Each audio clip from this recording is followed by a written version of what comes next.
Welcome guys.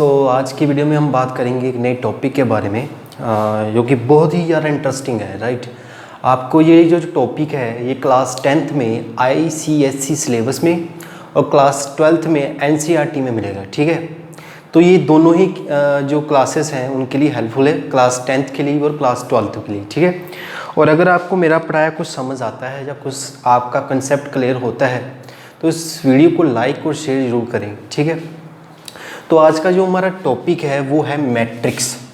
Right, ये हमारा topic है मैट्रिक्स। ठीक है, सबसे पहले हमें ये पता होना चाहिए कि ये जो मैट्रिक्स है ये होती क्या है। ठीक है, इसका नाम मैट्रिक्स ही क्यों पड़ा और इसकी हमें क्या ज़रूरत पड़ी कि हमें मैट्रिक्स पढ़नी पड़ी। ठीक है, तो ये चीज़ सबसे पहले पता होनी चाहिए।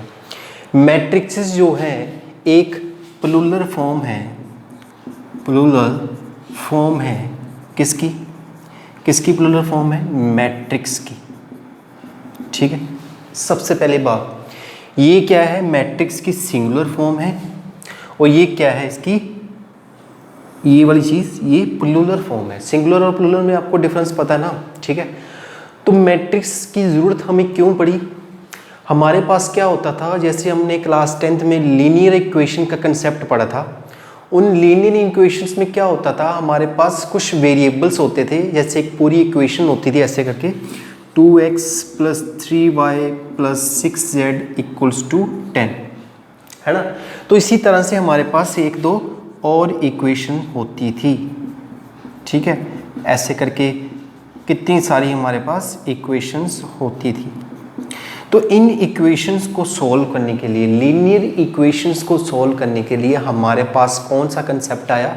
मैट्रिक्स का कंसेप्ट आया, जिसकी हेल्प से हम लोग क्या कर सकते हैं, इन लीनियर इक्वेशन को जल्दी से सॉल्व कर सकते हैं। ठीक है, तो असल में लीनियर इक्वेशन होती क्या है इसे सबसे पहले हमें समझना है। तो लीनियर इक्वेशन जो है उसको हम एक रेक्टेंगुलर फॉर्म में लिखते हैं। रेक्टेंगुलर फॉर्म में यानी कुछ ऐसे स्क्वायर ब्रैकेट्स के अंदर लिखा जाता है, स्क्वायर ब्रैकेट्स के अंदर लिखा जाता है ये। तो ये हमारी क्या है, एक रेक्टेंगुलर अरेंजमेंट है। ठीक है, रेक्टेंगुलर अरेंजमेंट है जिसमें हमारे एलिमेंट्स होते हैं। ठीक है, तो ये एलिमेंट्स जो हैं ये जो अंदर वैल्यूज हैं ये हमारी क्या कहलाते हैं? एलिमेंट्स होते हैं। ठीक है, इनको हम बोलते हैं एलिमेंट्स ऑफ ए मैट्रिक्स। तो सबसे पहले हमें पता चला कि मैट्रिक्स एक क्या है, रेक्टेंगुलर अरेंजमेंट है। ठीक है, इसका याद रखना आपको, that matrix is a rectangular arrangement. ठीक है, एक रेक्टेंगुलर की फॉर्म में उसको अरेंज करा गया है। अब जो उसमें एलिमेंट्स हैं उसके बारे में हमें पढ़ना है कि वो एलिमेंट क्या होते हैं। ठीक है, अब देखो जैसे मेरे पास कोई रेक्टेंगुलर अरेंजमेंट है 6, 8, 9, 10, तो इसमें हमारे पास दो चीज़ें आती हैं। ये जो एलिमेंट्स हैं इनको दो तरीके से रखा गया है, एक तो इनको रो में रखा गया है और एक इनको कॉलम में रखा गया है।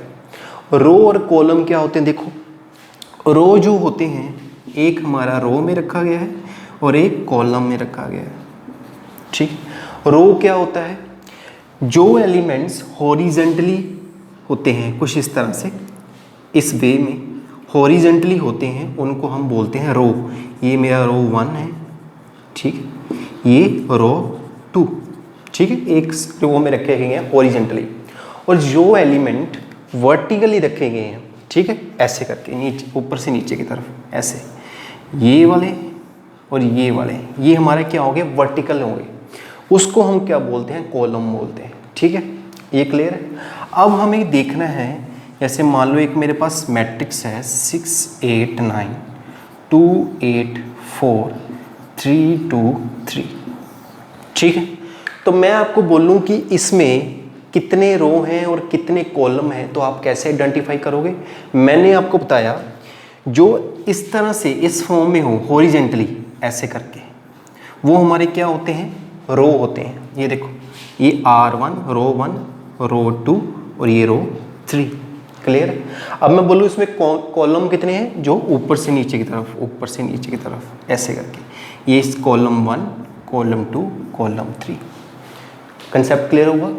तो इसलिए इसको कहा जाता है रेक्टेंगुलर अरेंजमेंट, जिसमें हमारे पास रो और कॉलम होते हैं। ठीक है, अब हम बात करेंगे ऑर्डर ऑफ मैट्रिक्स के बारे में। ऑर्डर ऑफ मैट्रिक्स के बारे में बात करेंगे। ठीक है, ऑर्डर ऑफ मैट्रिक्स को कैसे लिखा जाता है, उसे कैसे क्वेश्चंस में बताना होता है कि ये इस ऑर्डर की मैट्रिक्स है, कुछ कैसे बताना होता है, ये चीज़ हम पढ़ेंगे अब ऑर्डर ऑफ मैट्रिक्स में। ठीक है, अब जैसे ये देखो मेरे पास एक मैट्रिक्स है, एक ए नाम की मैट्रिक्स है जिसमें हमारे पास एलिमेंट है 2 4 3 2। ठीक है, अब इसमें देखो मेरे को बताना है कि ये कौन से ऑर्डर की है। ऑर्डर मतलब उसमें कितने कॉलम हैं और कितने रोज हैं, उसका ऑर्डर बताना है। ठीक है, तो देखो मैं इसको कैसे लिखूंगा, मैं इसे लिखूंगा कुछ इस फॉर्म में, A M into N. A M into N, इसका मीनिंग क्या है कि एक ए नाम की मैट्रिक्स है जिसमें एम रोज हैं और एन कॉलम है, जिसमें एम क्या है, रोज हैं, और एन क्या है, कॉलम है। ठीक है, तो कुछ इस तरह से उसको बताना है। तो देखो यहाँ पे रोज सबसे पहले कैलकुलेट करो कितने हैं, 1 2, रो 1 रो 2, कॉलम 1 कॉलम 2। ठीक है, मतलब 2 ही रो हैं 2 ही कॉलम है।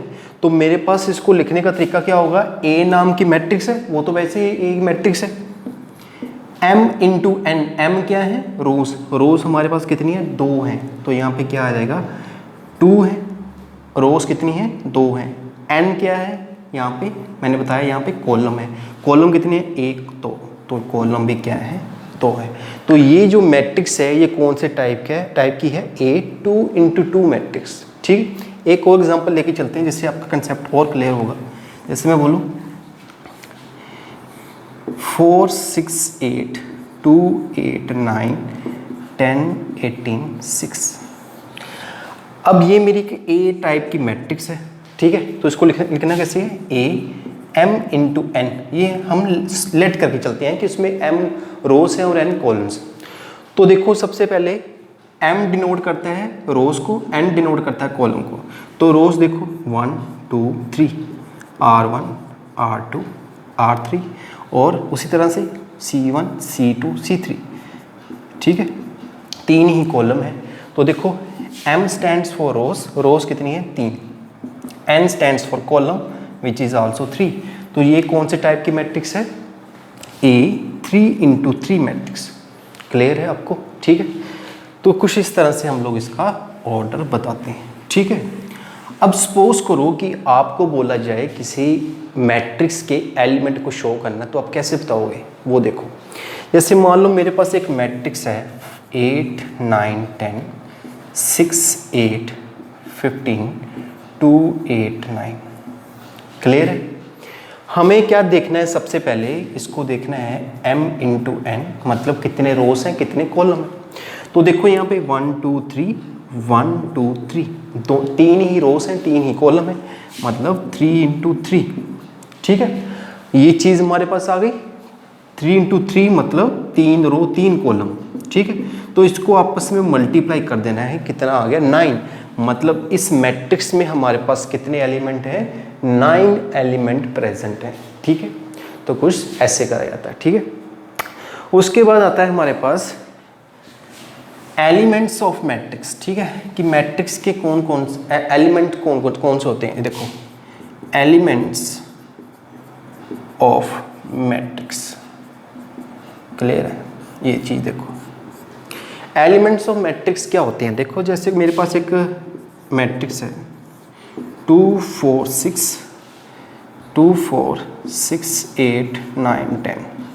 क्लियर, अब इस मैट्रिक्स में सबसे पहले ये देखेंगे कितने रोज हैं कितने कॉलम हैं। 2 रो हैं, रो 1 रो 2 1 2 3, कॉलम 1 कॉलम 2 कॉलम 3, 3 कॉलम हैं और 2 रो हैं। तो उसको लिखने का तरीका क्या है, m into N. m denotes rows, n denote columns. So rows कितने हैं मेरे पास, 2 रोज हैं, तो ये 2 रो आ गए, और कॉलम कितने हैं, 3 हैं। ठीक है, सो 3 2 6, इसमें हमारे पास क्या है 6 एलिमेंट है और इसका ऑर्डर क्या है 2 × 3। ठीक है, तो इस तरह से ये जो है अंदर हमारे जो हमने नंबर्स लिख रखे हैं ये क्या होते हैं, इसके एलिमेंट्स होते हैं। ठीक है, आई होप आपको क्लियर हो रहा है सब कुछ। ठीक है, उसके बाद हम लोग करेंगे कि जैसे मान लो मेरे पास ये इसमें 6 एलिमेंट है ना, इस मैट्रिक्स में जो है 6 एलिमेंट हैं, तो इन 6 एलिमेंट को आप किस तरह अरेंज कर सकते हो, कितने तरीकों से अरेंज कर सकते हो। जैसे मान लो मेरे पास इसको हमने ऐसे लिखा था m × n, m stand for row and n stands for column. Rows मेरे पास कितने हैं, 2 हैं, कॉलम मेरे पास 3 है। ठीक है, मतलब 3 × 2 6 एलिमेंट्स है मेरे पास। तो इन 6 एलिमेंट्स को आप कैसे अरेंज कर सकते हो, मैं 6 × 1 भी लिख सकता हूँ। ठीक है, 6 × 1 मतलब 6 रो और 1 कॉलम भी हो सकता है, तब भी 6 एलिमेंट हो सकते हैं। अगर मैं इसको 1 × 6 लिखूं तब भी 6 हो सकता है। अगर 1 रो 6 कॉलम हो तब भी 6 एलिमेंट हो सकते हैं। अगर 2 × 3 हो तब भी 6 एलिमेंट हो सकते हैं। 3 × 2 हो तब भी 6 एलिमेंट हो सकते हैं। ठीक है, तो हम इनको 4 तरीकों से अरेंज कर सकते हैं, 4 तरीकों से अरेंज कर सकते हैं इन 6 एलिमेंट्स को। ठीक है, ऐसा क्वेश्चन एक आता है आपके एग्जाम में। एक एग्जांपल और देख लेते हैं। जैसे मेरे पास एक मैट्रिक्स है ए नाम की 6 4 8 2 1 3 4 3। ठीक है, तो सबसे पहले तो इसमें आपको चेक करना है कि इसमें कितने रोज हैं और कितने कॉलम हैं। रोज कितनी है, 2 है, column C1 C2 C3 and C4। ठीक है, तो इसको लिखने का तरीका order A m × n। So m क्या डिनोट करता है, रोज को। रोज कितनी है मेरे पास, 2 है। n कितना है मेरे पास, 4, मतलब 4 2 या 8। एलिमेंट कितने हो गए मेरे पास, टोटल 8 एलिमेंट्स हो गए। तो आप इन 8 एलिमेंट्स को कितने तरीकों से अरेंज कर सकते हो ये देखना है। ये आ गया 8 × 1 = 8, 1 × 8 = 8, 2 × 4 = 8, 4 × 2 = 8। आपके 8 रोज भी हो सकते हैं, 1 कॉलम हो सकता है, 1 कॉलम हो सकता है, 8 रो हो सकते हैं, 2 रोज हो सकते हैं, 8 कॉलम हो सकते, 4 कॉलम हो सकते हैं, 4 कॉलम हो सकते हैं, 2 रो हो सकते हैं। तो इन तरीक़ों से आप क्या कर सकते हो, इसको अरेंज कर सकते हो। ठीक है, तो अब चलते हैं हम लोग जो इसके टाइप्स हैं, मैट्रिक्स के कौन कौन से टाइप्स हैं, तो उसके बारे में डिस्कस करते हैं। अब हम बात करेंगे टाइप्स ऑफ मैट्रिक्स के बारे में। तो सबसे पहला टाइप जो है मैट्रिक्स का वो मेरे पास आता है रो मैट्रिक्स। ठीक है, रो मैट्रिक्स। रो मैट्रिक्स कौन सी होती है, देखो, जिसमें हमारे पास एक ही रो हो, जैसे कुछ इस तरह से, जिसमें हमारे पास एक ही रो हो पर मल्टीपल कॉलम्स हो। ठीक है, एक रो हो पर मल्टीपल कॉलम्स हो। कैसे, देखो, ये हमारा रो है कुछ इस तरह से, नीचे कोई है रो और कोई नहीं है, मतलब एक ही रो पर कॉलम मल्टीपल है। कैसे, 1 2 3, 3 मेरे पास कॉलम है पर एक ही रो है, उसको हम क्या बोलते हैं, रो मैट्रिक्स बोलते हैं। नेक्स्ट है हमारे पास आता है कॉलम मैट्रिक्स। नेक्स्ट मेरे पास आती है कॉलम मैट्रिक्स। कॉलम मैट्रिक्स क्या होती है, जिसमें मेरे पास एक ही कॉलम हो, जिसमें मेरे पास एक कॉलम हो पर मल्टीपल रोज होते हैं। जैसे 1 कॉलम 1 2 3, रो क्या है मेरे पास, मल्टीपल है, 3 मेरे पास रो है। तो अगर मैं आपको बोलूँ कि इसका ऑर्डर क्या होगा, तो आप कैसे लिखोगे, A × m × n की फॉर्म में लिखते हैं। तो देखिए, number of m denotes number of rose and denotes number of columns. Number of rose m कर रहा है तो रोज देखो कितनी है, एक ही है, और n कॉलम कितनी है, 1 2 3। ठीक है, तो ये आ जाएगा 1 × 3, ये इसका ऑर्डर आ गया। और इसका ऑर्डर क्या आएगा, A 3 × 1। ठीक है, इसमें 3 को इसमें जो है 3 रो हैं, 1 2 3, और कॉलम क्या है, 1 है। ठीक है, थर्ड टाइप हम पढ़ेंगे मैट्रिक्स का, वो है स्क्वायर मैट्रिक्स। क्या है वो, स्क्वायर मैट्रिक्स। ठीक है, स्क्वायर मैट्रिक्स कौन सी होती है, जैसे मैं बोलूँ ये, ठीक है, एक मेरे पास बी मैट्रिक्स है,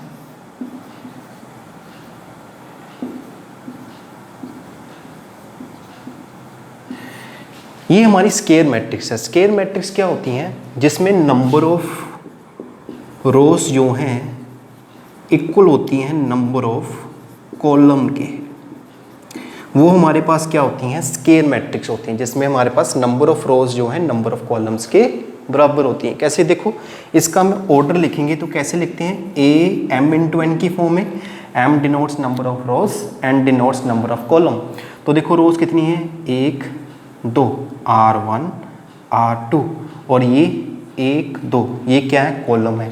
C1 C2, 2 ही रो हैं 2 ही कॉलम है, 2 ही रो हैं 2 ही कॉलम है। अगर सेम टाइप ऑफ रोस हो और सेम टाइप ऑफ कॉलम हो, same number of column and same number of rows आए, तो उसमें हमारे पास क्या होगा? वो स्केयर मैट्रिक्स। इसमें भी देखो 1 2 3, R1 R2 R3, C1 C2 C3, 3 रो हैं 1 2 3, और 3 ही कॉलम है 1 2 3। ये कौन सी फॉर्म आ गई? ये फॉर्म आ गई 3 इंटू 3। तो इसमें मेरे पास क्या है? 3 ही रोज हैं 3 ही कॉलम है। तो जिसमें सेम नंबर ऑफ रोज हो सेम नंबर ऑफ कॉलम्स हो, वो क्या होती है? स्केयर मैट्रिक्स होती है। नेक्स्ट टाइप हम पढ़ेंगे इसका। नेक्स्ट टाइप इसमें हमारे पास आता है रेक्टेंगुलर मैट्रिक्स। ठीक है, रेक्टेंगुलर मैट्रिक्स। तो ये कौन सी होती है? देखो, रेक्टेंगुलर मैट्रिक्स कौन सी होती है? मैं आपको पहले लिख देता हूँ। ये देखो,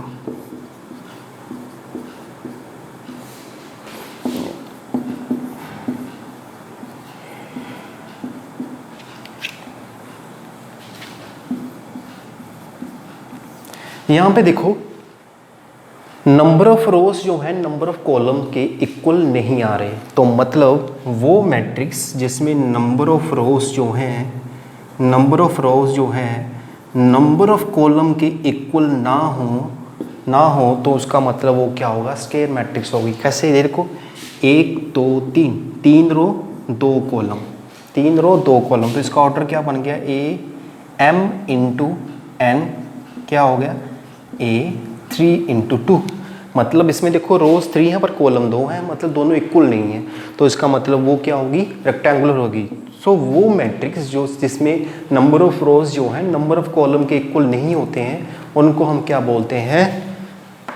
रेक्टेंगुलर मैट्रिक्स बोलते हैं। यहाँ पे देखो बी मैट्रिक्स में देखो ए एम इंटू एन, तो m क्या है मेरे पास? यहाँ पे नंबर ऑफ रोज कितनी है? 2 हैं पर कॉलम 3 है, तो यहाँ पे 2 इंटू 3 है। यहाँ पे भी नंबर ऑफ रोज जो है नंबर ऑफ कॉलम्स के इक्वल नहीं आ रही, मतलब ये कौन सी मैट्रिक्स होगी? फिर रेक्टेंगुलर मैट्रिक्स होगी। ठीक है, सो नेक्स्ट चलते हैं हम लोग।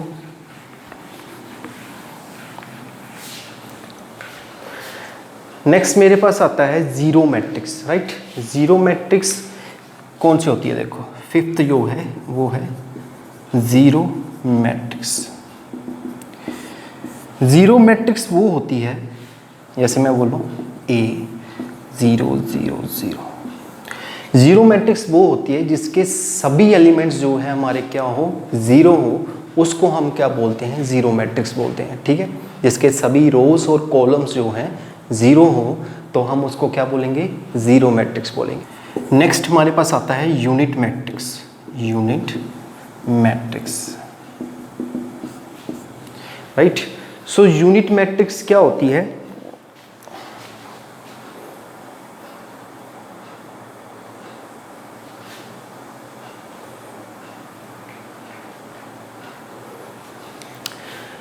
सो नेक्स्ट मेरे पास आता है यूनिट मैट्रिक्स। यूनिट मैट्रिक्स कौन सी होती है? जैसे मेरे पास एक मैट्रिक्स है 1 0 0 1, एक बी मैट्रिक्स है 1 0 0 0 1 0 0 0 1। ठीक, आपने इस मैट्रिक्स में कुछ नोटिस करा? देखो, इसमें जो डायगोनल है, ये इसको हम डायगोनल बोलते हैं ना, जो तिरछा होता है ऐसे करके, विकर्ण बोलते हैं इसको। ये डायगोनल जो है इसमें क्या है? 1 है, मतलब यूनिटी है। तो जिस मैट्रिक्स में डायगोनल हमारा यूनिटी हो, मतलब 1 हो, तो उसको हम क्या बोलते हैं? डायगोनल मैट्रिक्स बोलते हैं। और इस मैट्रिक्स के जो डायगोनल एलिमेंट्स के अलावा हमारे जो बाकी एलिमेंट्स क्या है, 0 होनी चाहिए, तभी वो क्या होगी, यूनिट मैट्रिक्स होगी। जैसे मैं एक एग्जांपल और लेके चलूँ, 1 0 0 0 1 0 0 0 1, तो यहाँ पे देखो डायगोनल क्या है, ये मेरा डायगोनल है, तो ये डायगोनल मेरा क्या आ रहा है, यूनिटी आ रहा है, पर उसके उस तरफ अपर नंबर्स और लोअर दोनों ही क्या है, 0 हैं, तो उस केस में उस मैट्रिक्स को क्या कहा जाएगा, यूनिटी मैट्रिक्स कहा जाएगा। ठीक है, अब बात करते हैं हम लोग ट्रांसपोज मैट्रिक्स की। ट्रांसपोज मैट्रिक्स क्या होती है, transpose of A matrix, transpose of A matrix. Clear है? अगर आपको कुछ भी समझ आ रहा है तो वीडियो को शेयर जरूर करो, ठीक है, और ये क्लास 10th और 12th के लिए, दोनों के लिए, ठीक है। तो देखो ट्रांसपोज क्या होता है, जैसे मेरे पास एक मैट्रिक्स है A4 8 9 10, ठीक है।